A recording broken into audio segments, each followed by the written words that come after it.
In this video we will see how we can utilize for loop for reading or utilizing various code for multiple time. Basically for loop, as other programming languages, there are loops that run for a number of time that you want. For example, if you would like to print for example, if you would like to print, let's say, hi by code, and you want it to be printed 1000 times. There are multiple ways, and one of them is to just write this statement 1000 times and it can be printed into your program 1000 times.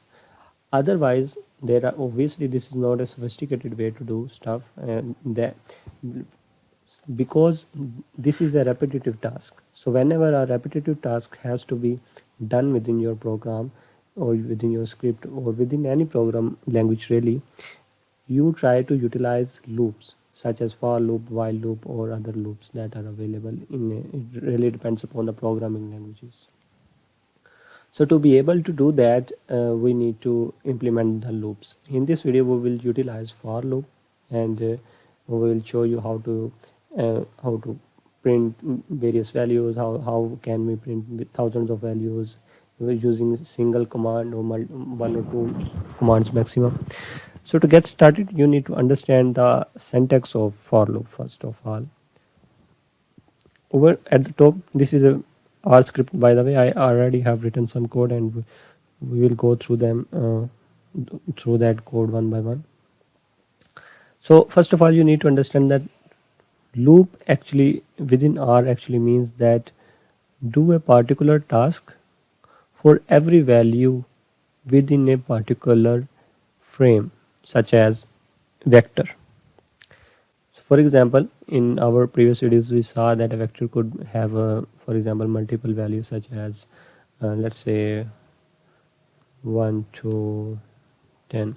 So this is obviously a vector, so that means 10 values. So consider these 10 values within that, right?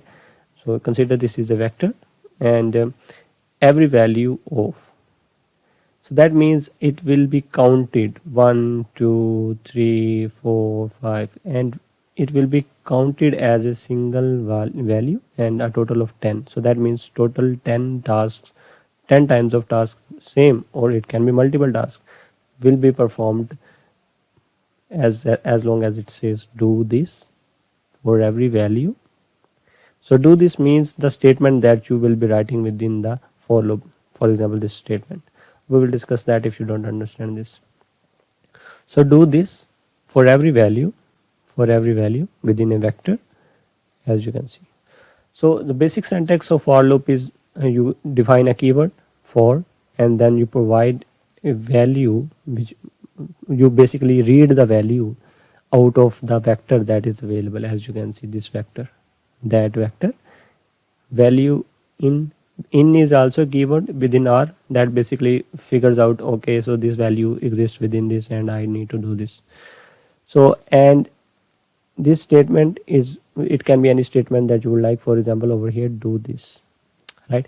So for loop initiates, value is considered from that vector, and this statement is executed. This is a comment and it won't have any issues. We will have separate video on the comments. You need to watch that to understand comments. Okay, so let's consider a single for loop. For example, this is a vector. As you can see, this vector has three character variables, my first loop. So that means a total of 1 2 3. So we have three